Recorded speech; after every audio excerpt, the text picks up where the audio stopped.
बहनों के लिए आज 25,000 से ज्यादा जगह पर एक साथ 1250 तो पुराने और 250 बहनों के लिए 1500 रुपए की राशि एक साथ सभी जगह डाली जा रही है। रक्षाबंधन है, राखी का त्योहार। इतवार के दिन राखी मेरे साथ मनाइए।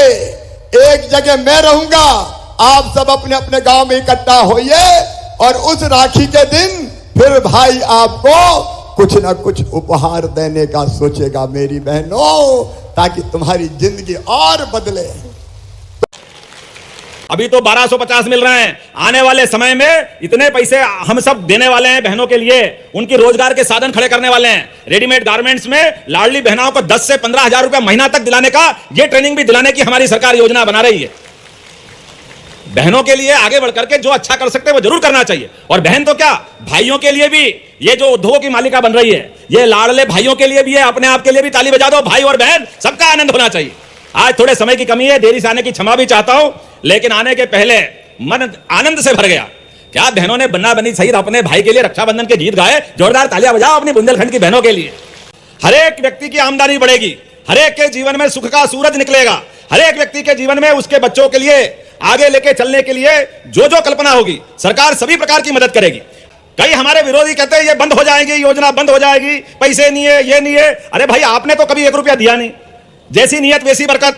आपके समय का बजट, कांग्रेस का बजट 2003 के पहले का केवल 20,000 करोड़ से कम का था, और हमारा बजट 3.5 लाख करोड़ का हो गया, 3.5 लाख करोड़ का। और हमारी सरकार ने तय किया है ये 5 साल के अंदर 5 डबल होते हुए 7 लाख करोड़ का बजट होगा, 7 लाख करोड़ का। नमस्कार दोस्तों, सभी लाडली बहनों के लिए एक सबसे बड़ी खुशखबरी है। मोहन यादव जी और शिवराज सिंह के द्वारा, दोनों के द्वारा आपको रक्षाबंधन को उपहार दिया जाएगा। जी हां दोस्तों, यहां पर मोहन यादव जी 250 रुपए सगन के रूप में सभी लाडली बहनों के खाते में डालेंगे। और शिवराज सिंह चौहान ने अभी नहीं बताया है, उन्होंने कहा है कि रक्षाबंधन का उपहार भी सभी लाडली बहनों को मैं जारी करूंगा। और लाडली बहना तीसरा चरण भी जल्द ही चालू किया जा सकता है। और लाडली आवास वालों का भी सबसे बड़ी खुशखबरी है। जिन जिन बहनों ने फॉर्म लाडली आवास योजना का फॉर्म भरा था, उनको भी आवास की पहली किस्त बहुत ही जल्द उनके खाते में डाली जाएगी। तो सभी लाडली बहनों के लिए सबसे बड़ी खुशखबरी है। तो चलिए आगे देख लेते हैं कि लाडली बहनें भी बैठी हुई है। मुख्यमंत्री जी ने कह दिया है मध्य प्रदेश में तो बंद होगी नहीं, केवल लाडली बहना नहीं रहना है।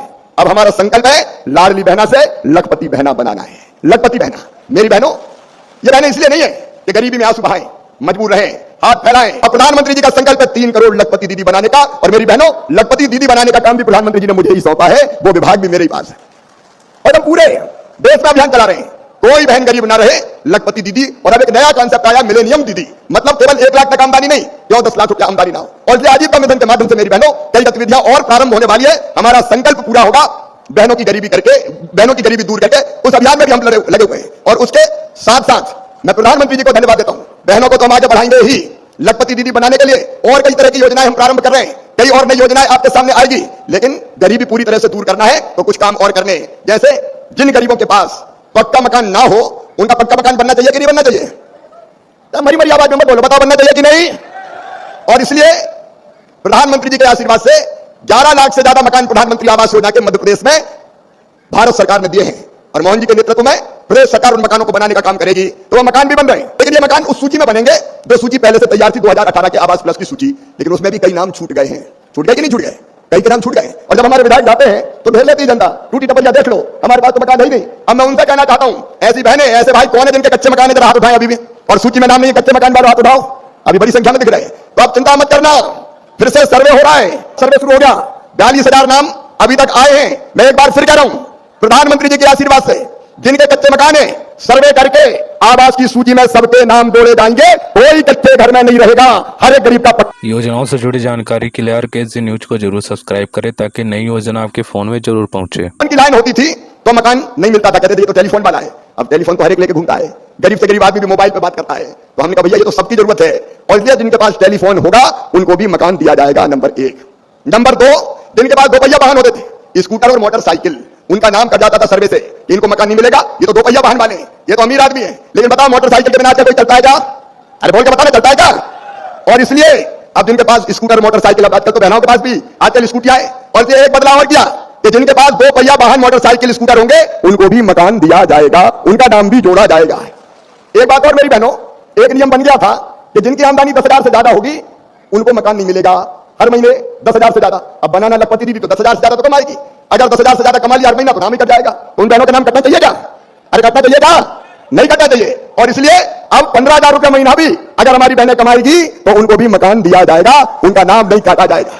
और छोटे छोटे किसान जिनके पास 2.5 एकड़ जमीन है उनको मकान पहले नहीं मिलते थे, अब तय किया है 5 एकड़ तक असिंचित जमीन और 2.5 एकड़ तक सिंचित जमीन जिन किसानों के पास है उनको भी आवास योजना के मकान दिए जाएंगे। और इसलिए अब कोई रह गया हो तो सर्वे करवा लो, बाद में मामा मत कहना कि हमारा छूट गया है। अभी मौका है, सर्वे का काम चल रहा है, 31 मार्च तक सर्वे चलेगा। और सर्वे में एक काम और, कई बार लोग शिकायत करते थे कि पंचायत सचिव ने छोड़ दिया, फलाने ने छोड़ दिया, सरपंच ने नहीं लिखने दिया। अब ऐसा कुछ नहीं है। आप चाहो तो अपने मोबाइल पे आपका सर्वे कर सकते हो। कैसे? मोबाइल, अगर आपके पास आधार नंबर है तो मोबाइल में आधार नंबर फीड करेंगे, लॉगिन करेंगे और अपना फोटो खींचेंगे। योजनाओं से जुड़ी जानकारी के लिए आरकेजी न्यूज को जरूर सब्सक्राइब करें ताकि कोई भी नई योजना सबसे पहले आपके फोन में जरूर पहुंचे। यह है कि सर्वे से कोई का नाम ना छूटे और कोई बेईमानी भी नहीं कर पाए। नहीं तो पहले बेईमानी हो जाती थी, वो किसी भी कीमत पर नहीं होगी। तो सबको आवास ये सुनिश्चित किया जाएगा। और सुनो मेरे किसान भाइयों, कई फैसले प्रधानमंत्री जी के नेतृत्व में किसानों की समृद्धि और विकास के लिए किए जा रहे हैं। एक नहीं अनेकों फैसले। मैं आज आपको यह निवेदन करना चाहता हूं, हमने एक नई योजना बनाई। टमाटर भी अपने रायसेन जिले में बहुत होता है। बीच में टमाटर की कीमत गिर गई तो टमाटर वालों का मर गया भैया, अब तो तोड़वाई नहीं निकल रही। तो अभी हमने एक योजना बनाई है, मुख्यमंत्री जी यहां बैठे हैं। अब यहां तो किसान का सस्ता बिकता है टमाटर, लेकिन दिल्ली में, बंबई में बहुत अच्छे रेट होते हैं। यहां मिलता है बिकता 2 रुपया किलो और भाव किराया 40 रुपया किलो। और इसलिए अकेला टमाटर बेचने किसान नहीं ले जा सकता दिल्ली या बंबई, क्योंकि ट्रांसपोर्टेशन का खर्चा लगता है। और इसलिए राज्य सरकार की एजेंसी के माध्यम से या नेफेड के माध्यम से जो किसान अपने टमाटर जैसी फसल को, आलू, प्याज, टमाटर अगर बाहर ले जाके बेचना चाहेगा तो ले जाने का जो ट्रांसपोर्टेशन का जो भाड़ा लगता है वो सरकार देगी, सरकार, ताकि अच्छी जगह जाके अगर रेट ठीक मिले तो टमाटर भाव बेच दे। राज्य सरकार और केंद्र सरकार इस योजना को क्रियान्वित करेगी। अभी मुख्यमंत्री जी शिवपुरी जिले के किसानों को डिमांड आई थी तो 1000 मीट्रिक टन टमाटर उनका खरीद के ले जाने की केंद्र सरकार ने अनुमति दी है। वैसे ही सुन लो भैया, तुअर, मसूर, उड़द जितनी पैदा होगी सबकी सब एमएसपी पर खरीदी जाएगी। एक दाना नहीं छोड़ेंगे हम, एक दाना। पूरी खरीदी की हम गारंटी देते हैं, एक एक दाना खरीदा जाएगा। अभी हमने फैसला किया, मसूर आयात हो रही थी बाहर से, जिसके कारण मसूर के रेट गिर रहे थे। अब हमने तय किया कि मसूर बाहर से आएगी तो उस पर हम इंपोर्ट ड्यूटी लगाएंगे ताकि बाहर से ज्यादा ना आ पाए और हमारे किसान की मसूर सस्ती ना हो पाए, चना सस्ता ना हो पाए, उसको ठीक दाम मिल जाए। वैसे जितने भी उपाय हो सकते हैं किसानों के कल्याण के लिए वो भी भारत सरकार मोदी जी के नेतृत्व में कर रही है। किसानों की भलाई और कल्याण में हम कोई कसर नहीं छोड़ेंगे। गरीब, किसान, नौजवान इन्वेस्टर समिट के लिए मैं मुख्यमंत्री जी को बधाई देना चाहता हूं। जिस व्यापक पैमाने पर तैयारी हुई है सचमुच में अभिनंदनीय है। वो रोजगार के अवसर के लिए अनेकों प्रयत्न हमको करने पड़ेंगे। उनमें से एक प्रयत्न है निवेश लाना और उसके माध्यम से गरीबों को, नौजवानों को रोजगार देना। एक और योजना आ रही है, उसको और आप ध्यान से सुन लें, गरीबी मुक्त गांव बनाने की योजना। गरीबी मुक्त गांव, गरीबी मुक्त गांव का मतलब है उनमें एक भी आदमी गरीब ना रहे, मतलब कोई ना कोई किसी ना किसी आजीविका से जुड़ जाए। अलग योजना है हमारी, इसको भी हम फाइनल कर रहे हैं। उन योजनाओं को इंप्लीमेंट करके नौजवानों, जैसे मुख्यमंत्री जी ने कहा दूध की बात, अब हम दूध से भी, भारत सरकार की योजना भी आपकी जानकारी में भी है, ग्रामीण विकास की योजना भी है, हम विशेष रूप से दूध के काम से। योजनाओं से जुड़ी जानकारी के लिए आरकेजी न्यूज को जरूर सब्सक्राइब करें ताकि कोई भी नई योजना सबसे पहले आपके फोन में जरूर पहुंचे। प्रधानमंत्री जी का, भारत सरकार का, और भारत सरकार और राज्य सरकार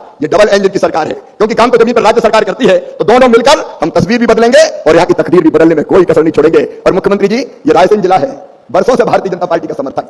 मैं 6 लोकसभा के चुनाव यहां से जीत चुका हूं। अगर यहीं के वोट आप मेरे देख लें, पार्टी के वोट, तो 1,17,000 से ज्यादा वोट से सांची विधानसभा से जीते, 1,23,000 से ज्यादा वोटों से भोजपुर विधानसभा से जीते। हमारी सिलवानी भी 90,000 क्रॉस कर गई। तो जिताते हैं तो ये ऐसा नहीं कि 1000 से जिताते, ये तो लाखों पार करवा देते हैं। और ऐसी जनता के लिए जो इतना प्रेम करती है भारतीय जनता पार्टी से, प्रधानमंत्री से, और प्रेम तो मामा से भी सब करते हैं, आपसे भी करते हैं। तो ऐसी जनता के लिए आप भी कोई कसर ना छोड़ें। डॉक्टर कुरूराम जी ने जो चीजें कही है वो आप एक एक करके पूरी करेंगे, ये मेरा विश्वास है। भारत सरकार और राज्य सरकार मिलकर अपने जिले को आगे बढ़ाने में कोई कसर नहीं छोड़ेगी। हमारा जिला आगे बढ़ेगा और ये बात तो आज ही क्लियर हो गई। सांची हमारी शान है, सांची हमारी जान है, इसलिए सांची रायसेन में ही रहेगी, कोई चिंता करने की जरूरत नहीं है। मेरे बहनों और भाइयों, एक बात अंत में आपसे कहना चाहता हूं, प्रधानमंत्री जी की चिंता है कि देश में सदैव होने वाला जो चुनाव है, एक साल में 2-2, 3-3 चुनाव, वो विकास में बाधक है। इसलिए देश में संविधान में संशोधन करके लोकसभा और विधानसभा के चुनाव एक साथ होना चाहिए। 4 महीने पहले विधानसभा के, 4 महीने बाद लोकसभा के। बताओ एक साथ चुनाव होना चाहिए कि नहीं?